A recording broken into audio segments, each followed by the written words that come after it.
Good day everyone, my name is Eurika Tolentino. Today we are going to talk about a world of regions.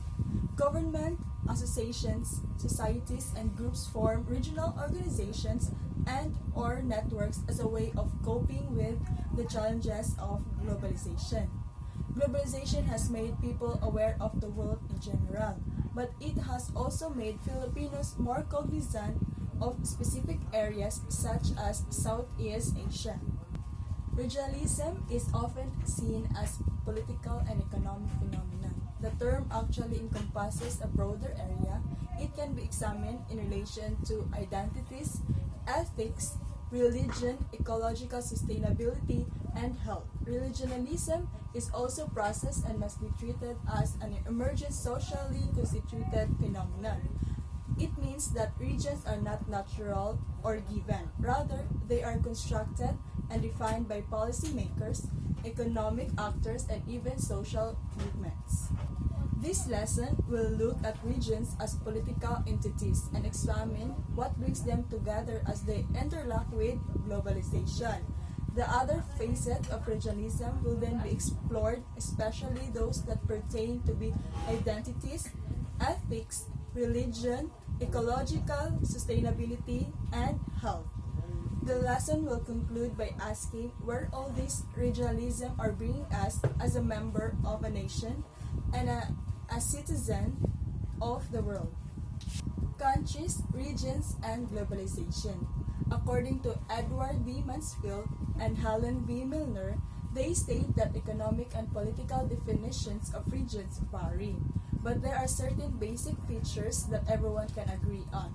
First, regions are a group of countries located in the same geographically specific area or an amalgamation of two regions of a combination of more than two regions organized to regulate and oversee flows and policy choices.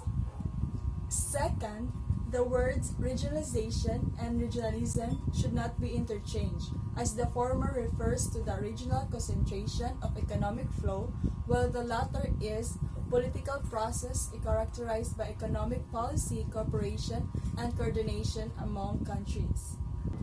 Countries form regional associations for several reasons. One is military defense. The most widely known defense grouping is the North Atlantic Treaty Organization, or NATO, formed during the Cold War when several Western European countries plus the United States agreed to protect Europe against the threat of the Soviet Union.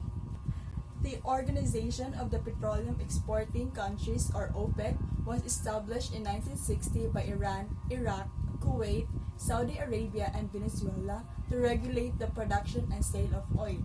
This regional alliance flexed its muscles in the 1970s when its member countries took over domestic production and dictated crude oil prices in the world market.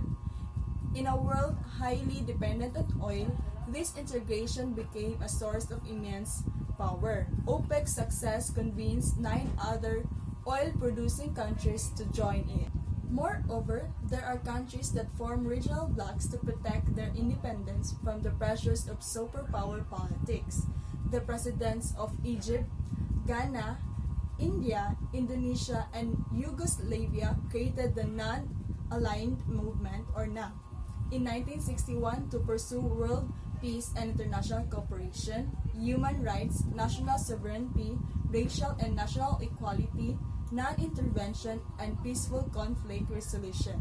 Finally, economic crisis compels countries to come together.